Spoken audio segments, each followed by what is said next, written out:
Mga congressman na mahilig sa kickback, mga kontraktor na substandard ang materyales, mga tao sa DPWH na mukhang pera.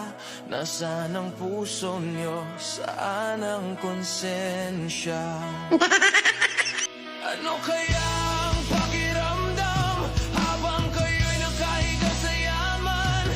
Kami nagsisiksikan, kami nilulunod sa baha ng inyong kasalanan.